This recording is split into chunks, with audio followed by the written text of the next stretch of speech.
10편 92편 10편 92편 9절부터 마지막 절까지 교독합시다. 9절에 여호와여 주의 원수 곧 주의 원수가 패망하리니 죄악을 행하는 자는 다 흩어지리이다. 그러나 주께서 너의 뿔을 눈썹같이 찢으셨으며 내게 신선한 기름으로 부으셨나이다. 내 원수의 보응받는 것을 내 눈으로 보며 일어나 나를 치는 행악자에게 보응하심을 내 귀로 들었도다. 의인은 죽는 나무같이 성장하며 레바논의 들판같이 자라리이다. 여호와의 집에 삼켰으며 우리 하나님의 궁정에서 흥왕하리로다.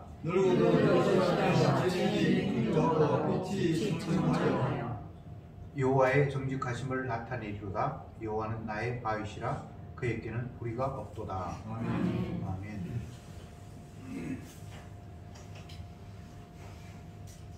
시편 92편은 지난주에 살핀 대로 안식일의 찬송시라는 이런 제목이 붙어 있습니다.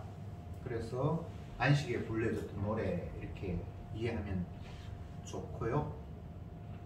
이 내용 전체가 안식을 주신 하나님께 감사하고 찬송하는 시. 안식이라는 개념이 창세기에서 하나님께서 엿새 동안 천지 만물을 창조하시고 일회째는 날 안식하셨다라고 하시면서 주님의 안식에 모든 성도들이 동참하시기를 원하셨죠. 정확하게 십계명이 주어지기 이전 모세를 통해서 하나님께서 이스라엘 백성들이 안식일을 지키도록 하셨는데 그것은 엿새 동안 매일 하늘에서 만나가 내려졌는데 일회째는 만나를 하나님께서 안 주시겠다고 말씀을 하셨고, 그래서 엿새 되는 날은 이틀 분에 만나를 거두어라 그렇게 말씀하심으로 아니면 그 다음은 강제로 그들이 음식을 수거할 수 없는, 노동할 수 없는 그런 환경을 처음 만드시면서 하나님께서 안식이라는 의미를 그들에게 구체화시켜 주셨습니다. 그 이후에 이제 십계명이 주어지고 안식일은 이렇게 지켜야 된다라고 명령을 하셨습니다. 그러니까 십계명이 주어지기 전에 이미 안식일 계명은 백성들에게 주어졌다. 그렇게 이제 이해를 하시면 좋고요. 9절 말씀부터 한번 봅시다. 여호와여 주의 원수 곧 주의 원수가 패망하리니 죄악을 행하는 자는 다 흩어지리이다. 주의 원수는 패망한다. 죄악을 행하는 자는 다 흩어진다. 같은 의미로 다르게 이제 표현을 했습니다. 주의 원수는 구체적으로 누구일까요? 엄밀히 따지면 예수님 외에 모든 자는 다 주의 원수입니다. 저와 여러분이 주의 원수예요. 신약 시대에 아브라함과 다윗의 후손이라고 스스로 자부했던 이스라엘 백성들이 하나님의 아들을 십자가에 못 박아 죽이는, 심지어 예수님의 12 제자마저도 거기에 동참하는 그런 식의 이야기가 신약 성경을 펼치면 시작이 됩니다. 그 이야기 속에 주님께서 정작 하시고 싶은 말씀은 이 땅의 모든 피조물들은 다 나의 원수다 라고 말씀하신 내용이 그런 이야기입니다. 이스라엘은 하나님의 택한 백성인데 주님을 비무시했고, 12 제자는 주님의 사랑을 받으면서 주님의 능력으로 많은 일들을 했는데 십자가 지실 때 주님을 모른다고 부인했고, 그 이야기 속에 어느 누구도 나의 원수가 아닌 자는 없다 라는 것이 주님의 선언입니다. 9절에서 주의 원수는 패망한다. 죄악을 행하는 자는 다 흩어진다. 같은 의미인데 이걸 우리가 인정을 해야죠. 내가 주의 원수고 주의 원수는 패망한다. 하루하루 시간이 지나면서 패망한다라는 말이 점점 더 실감이 되죠. 네. 20대, 30대는 모르는데 이제 50대 넘고 60대 넘고 70대가 되면 점점 더 우리는 다른 성경의 표현으로는 후패한다 이렇게 표현을 했는데 어느 누구도 예외는 아닙니다. 뭐 나이에 비해서 젊어 보인다 그런 사람은 있을지 모르지만 그 사람도 자기 젊은 시대와 현재를 비교하면 후패했을 거예요. 그러다가 점점 더 찌그러져 가겠지요. 이 땅에 모든 펼쳐지는 일들은 하나님의 말씀이 농담이 아니라 사실이라는 것을 펼쳐 보여주시는 세상입니다. 그래서 우리는 세상을 보면서 과학적인 사고, 저거 끌어당기면 내한테 유익하겠다 이런 관점으로 보지 말고 하나님이 언약하셨는데 그 언약대로 되어가나 한번 보자 그런 관점으로 세상을 봐야 합니다. 그러면 세상 전체가 다 하나님의 언약이에요. 사람들은 자기 지혜와 노력으로 살기 좋은 세상 만들려고 다 혈안이 되어 있잖아요. 그런데 정작 인간이 만들어 놓은 그 문명의 이기가 우리를 죽이고 있다는 것을 스스로 고백하잖아요. 발전이 안 될 시대에는 여러 가지가 불편했는데 발전시키고 보니까 그 발전시킨 것 때문에 우리가 지금 당하고 있잖아요. 그렇지 않나요? 이게 그냥 언약대로 되어가는 거예요. 이 세상은 어떤 구석도 우리를 살릴 수 있는 지극히 작은 것도 없습니다.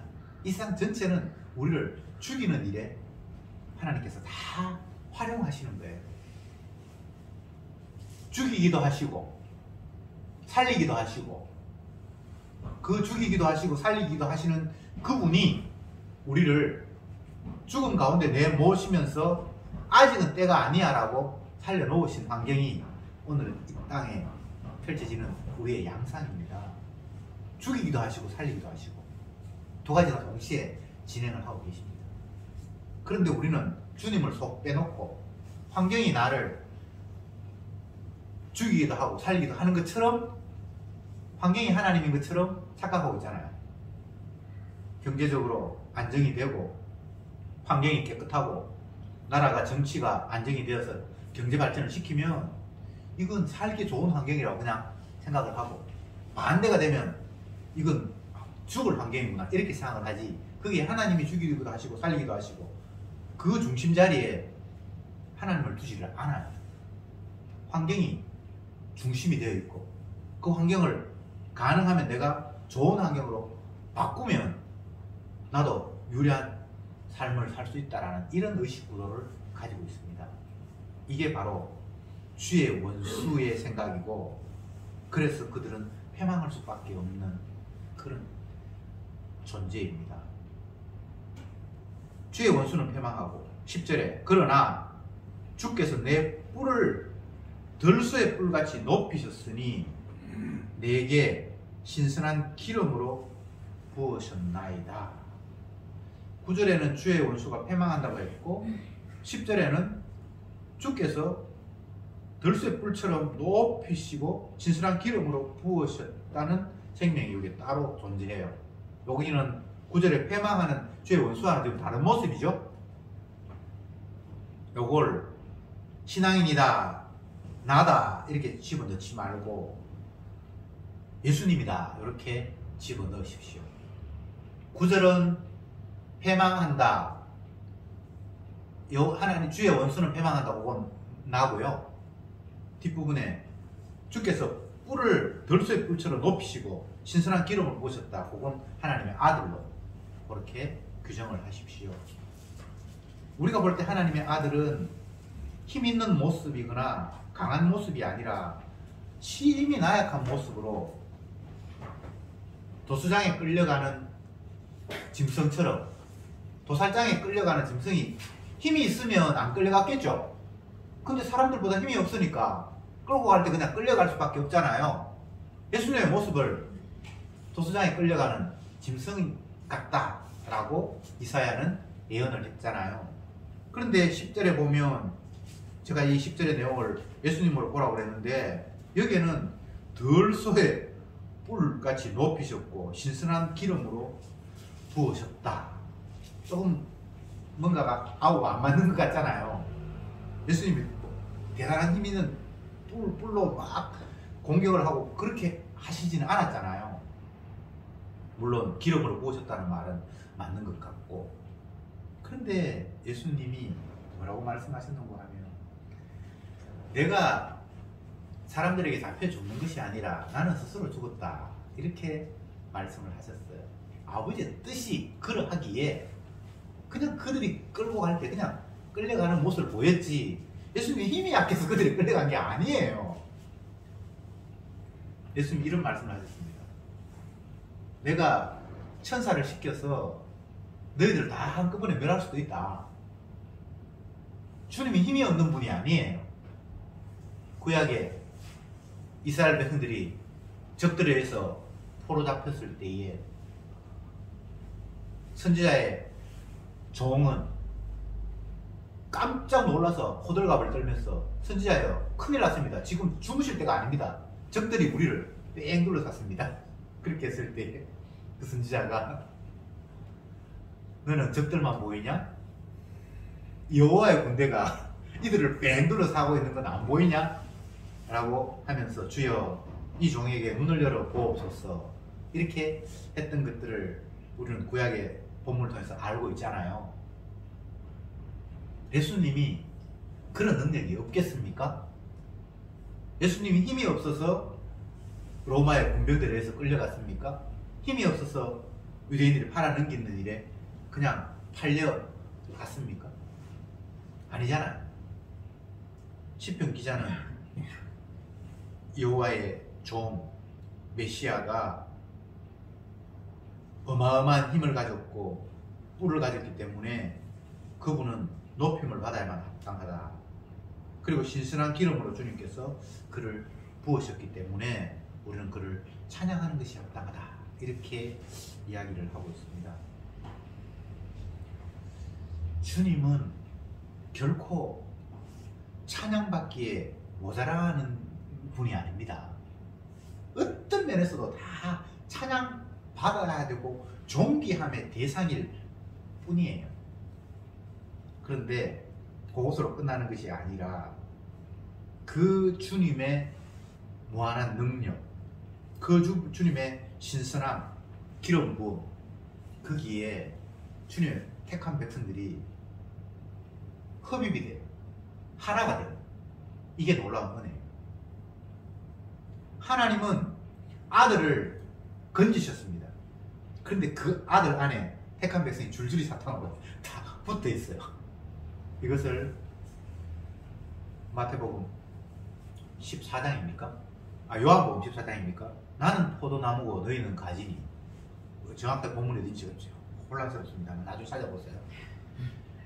포도나무와 가지로 예수님과 성도의 관계를 비유하셨습니다. 그러니까 성도가 어마어마한 은총이죠. 성도 혼자 딱 떼어 놓으면 아무것도 아니에요. 그런데 원 가지에 붙어 있다, 원 둥치에 붙어 있다면 그는 주님과 하나가 된 사람입니다. 그래서 거기에서 공급되는 힘으로 열매가 맺히고, 그런 구도를 생각하시면 본문이 이해가 쉽습니다. 11절에 내 원수의 보응받는 것을 내 눈으로 보며 일어나 나를 치는 행악자에게 보응하심을 내 귀로 들었도다. 원수와 하나님의 아들이 이제 대비를 시키고 있는데, 결국은 그 원수가 주님을 괴롭히고 못살게 구는데 결과적으로는 그 보응을 우리가 확인하는 그런 상황이 올 거다라고 이야기를 하고 있습니다. 다윗으로 비유하자면, 다윗은 하나님으로부터 기름 부음을 받았고, 그래서 이스라엘의 영원한 왕권이 다윗의 그 가문을 통해서 일어날 거다. 장차오실 예수님이 다윗의 가문을 통해서 일어날 거다라고 약속을 받았습니다. 그런데 사울이 그 하나님의 언약을 알지 못한 채 자기의 왕권을 신하가 위협한다라는 이유로 그를 제거하려고 하잖아요. 죽이려고 하잖아요. 그런데 자기도 모르게 하나님의 원수가 되어 있어요. 자기는 현재 왕이라서 자기 왕권을 튼튼히 하기 위한, 나라를 더 안정시키기 위한 그런 어떤 그 충정의 발로인데 언약을 모르기 때문에 하나님이 세운 기름 부은 받은 자를 자기가 죽이려고 했고 그 일이 여호와의 원수가 되었던 거죠. 근데 결국은 주님 앞에 보응받는 그런 결과가 주어지겠죠. 그게 구체적인 그림이라면, 구약의 힌트라면, 신약에는 예수님을 잡아 죽인 모든 이 땅의 인류들이 다 보응을 받고 심판을 받는 것을 눈으로 보고 귀로 듣는다라고 지금 여기에 이야기하고 있습니다. 저와 여러분들이 여호와 하나님의 원수고 그에 대해서 보응을 받는 그런 삶을 지금 우리가 펼치고 있다, 이렇게 이해하면 쉽습니다. 물론 구원이라는 것들을 나중에 이야기해야 되겠지만 1차적으로는 우리가 죄인이기 때문에 심판받는다는 이야기를 먼저 해야 되겠죠. 자꾸 앞부분에 말씀에 불순종하는 자가 저주받는다, 심판받는다, 이걸 그냥 생략해버리고 곧바로 구원으로 넘어가 버리는 그런 경향이 있어요. 그러면 성경이 해석이 안 됩니다. 모든 사람이 죄를 범하였음에 하나님의 영광에 이르지 못하더니 라는 것들을 반드시 전제해야 됩니다. 모든 사람이 죄를 범했대요. 은혜 받은 성령의 능력으로 세상을 바라보는 다윗이 한 이야기가 모든 사람이 죄를 범했대요. 본인도 나머지도. 그 모든 사람의 범위 안에 누구가 제외될 수 있는 사람이 있나요?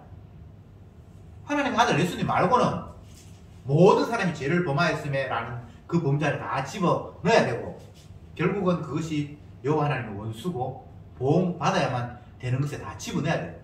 하나님의 영광에 이르지 못한다는 말이 보응받는다는 말이에요. 천국 못 간다는 이야기예요. 다르게 이야기하면 지옥 가야 된다는 이야기예요. 그런데 그 원수는 결국은 보응을 받아야 된다, 이렇게 찬송을 하고 있습니다. 12절에 의인은 종려나무같이 번성하며 대바람의 백항목같이 발육하리로다.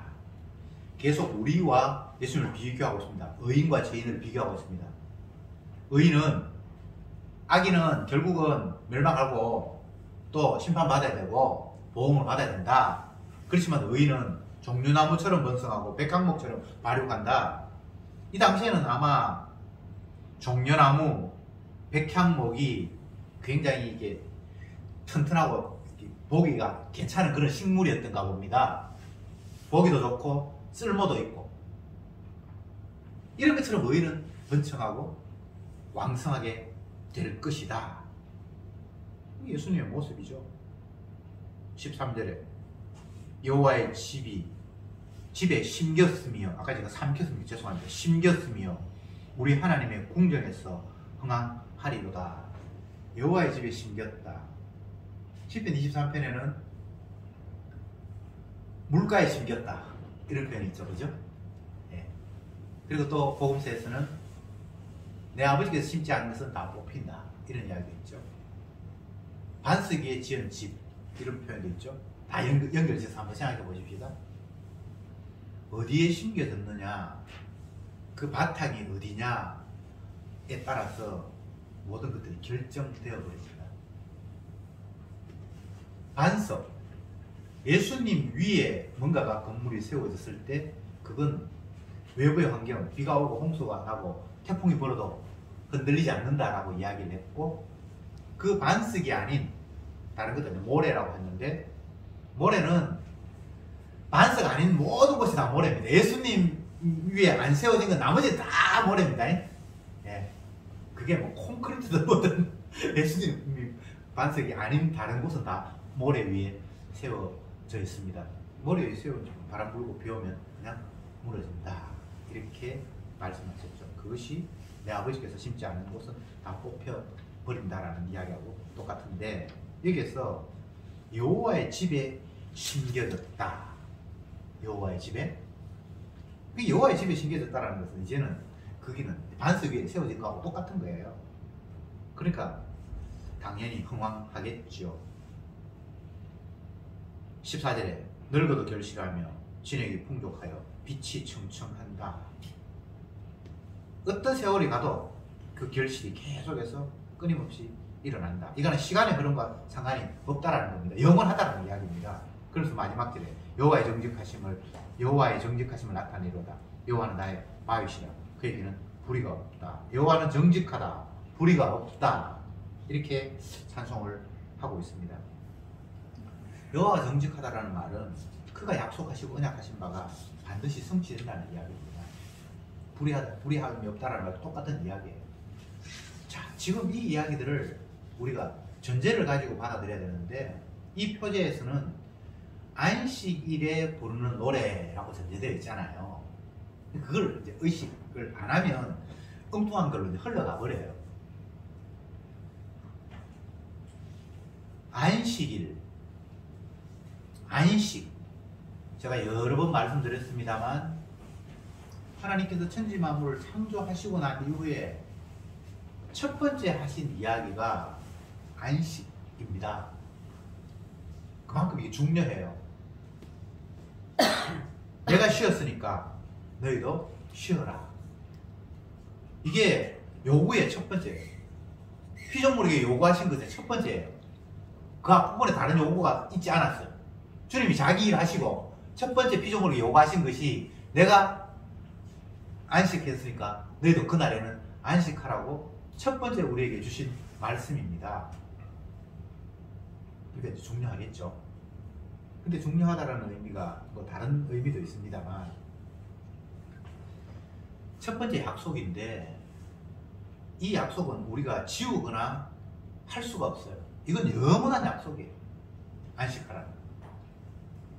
그런데 정작 안식일날 노동하지 않고 쉬면 진짜 안식을 누릴 수 있습니까? 이런 물음을 또 물어야 되겠죠. 주님께서 엿새 동안은 자기가 천지 만물을 창조하시고 일회째는 안식하셨으니까 너희도 안식일날은 일회째는 안식하라, 쉬라, 일하지 말라라고 말씀을 하셨는데, 그렇게 안식일날 일 안 하고 쉬면 진짜 안식할 수 있습니까? 그거 안 돼요. 구약은 그림자니까. 신약에 와야 진짜 안식의 의미가 새로 추가가 되고, 거기에서만 진정 안식이 있어요. 지금 시편 92편을 보면서 이 모든 것들이 안식이라는 것이 전제되어야만 본문을 이해할 수 있다. 제가 이렇게 말씀을 하셨습니다. 그러면서 제가 이런 질문을 드렸죠. 안식일날 노동하지 않고 쉬면 진짜 참평한 거 안식이 있는가? 구약에는 그림자이기 때문에 그게 완성이 아니라고 했잖아요. 히브리스에 의하면 동물을, 양이나 염소나 뭐 소나 이런 것들을 피 흘려서 제사를 지내는데, 그 동물의 피 흘림으로는 우리가 사함을 받지 못한다라고 했잖아요. 흉내내기니까. 그런 차원에서 안식일날 노동하지 않고 쉬어도 참 안식은 안 돼요. 그럼 구약에는 왜 그렇게 하는가? 영원한 안식을 기다리는 차원에서 안식일을 지키는 거예요. 아시겠습니까? 이제 신약으로 넘어오면 구약을 조금 더 이야기합시다. 안식일의 의미는 하나님께서 엿새 동안 완벽하게 모든 것들을 다 만들었기 때문에 더 이상 거기에 뭔가가 추가될 이유가 없다라는 차원이 안식일을 지키라는 것이고, 인간에게 쉼, 노동하지 말라, 뭐든지 손대지 말라라는 것입니다. 그러면 그 안식일 속에는 쉬라는 것이 초점이 있기보다는 하나님이 일하심을 보라는 것이 더 핵심입니다.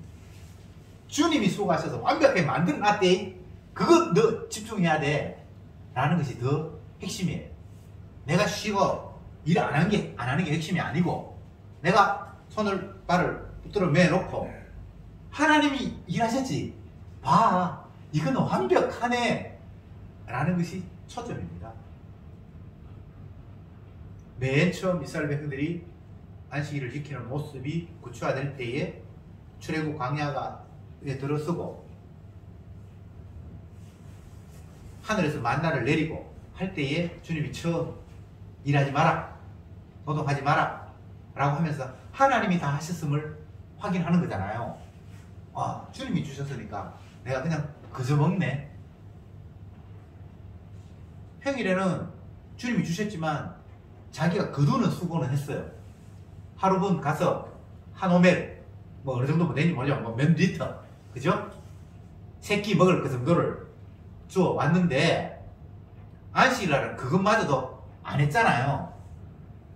그 전에 한 거 먹으면서 아, 주님께서 다 주셨지, 주님께서 다 마련하셨지, 내가 수고해서 먹는 게 아니지 라는 식으로 안식일을 지키는데, 그럼에도 불구하고 참 안식을 할 수 있는가? 구약에는 참 안식이 안 돼. 이제 신약으로 넘어옵시다. 예수님은 의도적으로 안식일 날 막 일을 하세요. 의도적으로. 예수님이 모세율법을 모르진 않잖아요. 아시잖아요. 그런데 안식일에는 노동도 하지 말고 일하지 말라라고 분명히 되어 있는데 예수님은 의도적으로 안식일 날 일을 해요. 그러니까 당연히 그에 대한 반론이 제기되겠죠. 의도적으로 반론을 유도했다고 그걸 보여집니다. 그렇게 보면 정확합니다.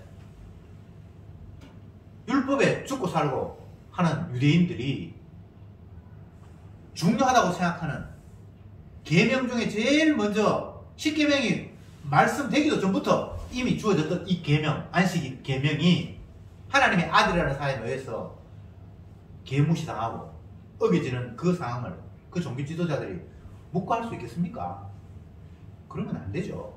그러면 자기들이 그동안 가르쳐왔던 모든 질서 자체가 무너지는 이 위중한 상황에 당연히 예수님 앞에 항의를 하겠죠. 당신은 하나님의 아들이라고 하면서 어떻게 안식일을 그렇게 어기느냐. 그럴 때 예수님이 잘됐다라는 식으로 하시는 말씀이 인자는 안식일의 주인이다, 이런 이야기를 해요. 진짜 듣도 못한 이야기다. 구약에 그런 말 없어요. 누구가 안식일의 주인이다 이런 말은 예수님이 처음 하셨어요. 그들은 율법을 너무나 소중하게 생각하고 하나님이 자기들에게 주셨으니까 이거 생명처럼 생각하면서 안식일을 노동하지 말라 해서 노동 안 하고 그날을 기념하여 거룩하게 하기로 했죠. 제사 드리고 다 했는데 그 안식일을 노동하고 막 일하면서 당신도 왜 안식일을 안 지켜? 그러면서 하나님의 아들이야? 라고 이야기하니까 인자가 안식일의 주인이다 이런 이상한 이야기를 했다 이 말이에요. 율법에 없는 이상한 이야기를 했다 이 말입니다. 근데 그게 사실 이상한 이야기가 아니거든요. 점점 더 깊이 있게 안식일의 의미로 지금 접근하고 있거든요. 근데 이게 은혜가 아니니까 예수님 말씀을 받아들일 수 없죠. 개소리 하고 있네. 도대체 모세가 언제 누구 어떤 특정한 사람이 안식일의 주이다라는 말을 했어? 나는 그런 거 성경 아무리 뒤져봐도 없었어. 성경에 없어요. 그런 말 없어요, 분명히. 근데 예수님이 희한한 이야기를 하신단 말이에요. 그러면서 덧붙여서 하시는 이야기가 그래, 좋다. 너희들이 집에 기르는 양이 구덩이에 빠져서 막 살려달라고 발부둥 치는데 그날이 안식이라고 해서 안식일로 일하면 안 되지 하면서 그 구덩이에 빠진 네 양을 안 건져내겠니? 라는 예수님이 희한한 이야기를 하셨어요. 갈등이 되긴 되겠죠, 그죠? 만약에 자기 아들이 안식일날 어디 맨홀에 빠져버렸어. 그러면 안식일을 노동하면 안 되니까 내가 내일 구해줄게, 안식일 지나서 구해줄게 할 수 있겠냐라는 거예요. 여러분 아무리 율법을 잘 지킨다 한들 그거 안식일날 노동 안 해야 되기 때문에 아들이 죽든지 말든지 그렇게 지킬 수 있겠어요? 안 되겠죠? 이거 안 되는 이야기예요. 그러면서 예수님이 뭐라고 이야기하는 거 하면, 내가 하는 이 일은 너희들을 진짜 죽음에서 건지는 안식 주는 일이야. 그래서 내가 너희에게 안식 줘야만 너희는 안식할 수 있어. 그래서 나는 안식일을 너희들에게 줄 주인이야. 이런 이야기를 예수님 지금 하시는 거예요. 이때부터 인간들은 머리에 쥐가 납니다. 이게 지금 자기들이 알고 있는 안식 개념과 하나님의 아들이라는 분이 안식이라고 말하는 개념 사이에 굉장한 충돌이 막 일어나는 거예요. 자기들이 이해하는 게 틀린 것 같지는 않은데 하나님의 아들이라는 분이 이분이 말하는 것도 뭔가 이게 이유가 있는 거예요. 정말 양이, 내 귀한 자녀가 구덩이에 빠졌는데 안식이라고 해서 내가 일 안 한다. 그러면 그게 구덩이 빠져서 지금 안식할 수 있겠냐는 말이 맞죠? 그리고 건지지 않겠냐? 여러분의 자녀를 막 죽는데 구덩이 지금 빠져있는데 안식을 노동하지 말라고 해서 난 노동 안 해야지. 그러면 그 구덩이에서 안식할 수 없을 뿐더러 내가 안 건지겠냐고요. 그러니까 그들이 알고 있는 율법 이해, 그들이 주님의 율법에 순종한다라는 그 일, 그것 전체가 지금 막 흔들리기 시작을 하는 거예요. 그러니까 인간의 알미라는 것이 그만큼 어설픈 거예요. 알아도 이게 제대로 아는 게 아니에요.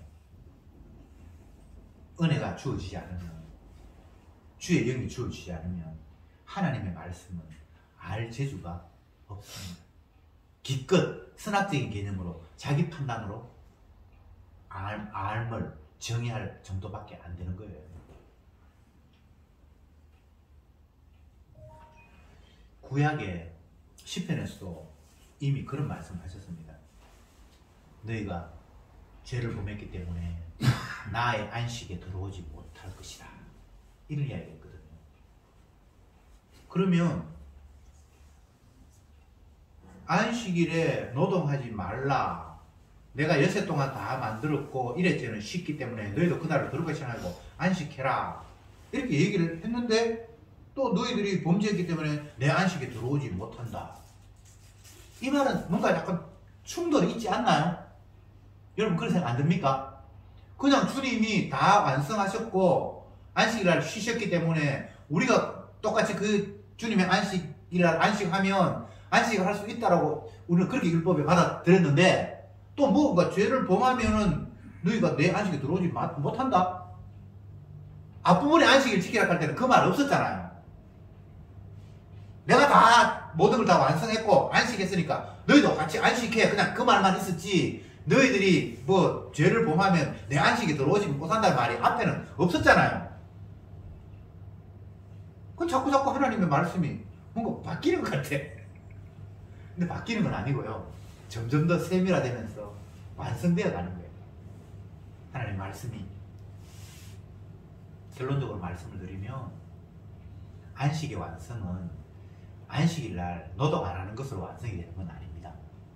결국은 하나님의 아들이 십자가에서 피를 흘리고 그 자기의 피를 자기 백성에게 뒤집어 씌워서 그들의 죄를 다 덮어주실 때만 진정 안식이 주어지는 거예요. 그래서 예수님이 자기 자신의 안식일의 주인이라 이렇게 말씀하셨습니다. 내가 안식 줘야만 너희들이 안식 얻을 수 있어. 내가 안식 주는 방법은 너희들의 죄를 내가 담당해서 죽어야만 진정 안식이 주어지는 거야.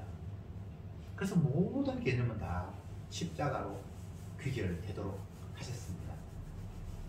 그래서 십자가 지시면서 나는 다 이루었다 라고 말씀하셨습니다. 안식일도 다 이루었고 11조도 다 이루었고 성전 제사도 다 이루었고 모든 것을 다 예수님이 십자가 지심으로 완성하셨습니다. 하나님께서 창세기 2장 2절에서 1장에 첫째 날, 둘째 날, 여섯째 날까지 모든 걸 다 완성하셨고 하나님 보시기 심히 기뻤다고 말씀하셨고 일회째 되는 날을 안식하시면서 거룩하게 그 날을 복되게 하셨고 피조물들에게 너희들도 내가 완성한 이날 안식하면서 거룩하게 해라. 근데 그 말씀 속에서는 인간이 진정 안식을 누릴 수는 없었어요. 그러나 하나님은 그 말씀을 하시면서 이미 자기 백성들이 안식할 수 있는 조건을 계획하셨던 겁니다. 그 아들이 당신의 백성의 죄를 담당함으로 말미암아 진정 그들은 참 안식에 주님이 거룩하게 쉬면서 안식하는 그 안식에 동참하게 될 것이다. 왜 성경을 그런 식으로 복잡하게 풉니까? 그게 복잡하게 푼 게 아니고 주님의 약속이 그래요. 그래서 예수님이 인자가 안식의 주인이라고 말씀하셨고 안식일날 뭔가를 열심히 일하셨어요. 왜? 자기 자신이 노동해야만 진정 자기 백성에게 안식을 제공할 수 있기 때문입니다. 내가 쉰다고 안식되는 거 아닙니다. 내가 노동 안 한다고 안식되는 게 아닙니다. 누군가가 대신 뭔가를 일해야 되는데 그 누군가는 다른 사람이 아니라 하나님의 아들만이 누군가가 될 수 있고 그분이 뭐 적당하게 일한다는 정도가 아니라 자기 자신의 목숨을 생명을 내주셔야만 거기에만 진정 우리는 참 안식을 누릴 수 있습니다. 이것이 주님이 말씀하신 약속입니다. 기도합시다. 피 흘림이 없으면 사죄가 없느니라. 그 아들 예수의 피가 우리를 모든 죄에서 깨끗게 했느니라. 이 주님의 놀라운 약속을 잊지 말게 하옵소서. 이것 외에 다른 방법으로 우리가 안식을 누린다는 것은 불가능함을 오늘도 말씀을 통해서 다시 한번 확인했사오니 쓸데없이 나의 가람을 채우기 위해 세상의 환경을 의지하고 물질을 의지하고 사람을 의지하는 그런 어리석은 데서 벗어나게 하옵소서. 주님의 십자가의 보혈의 피가 우리를 진정 안식하게 한다는 사실을 날마다 삶의 현장에서 깨달으며 찬송하게 하옵소서. 예수님의 이름으로 기도드립니다. 아멘.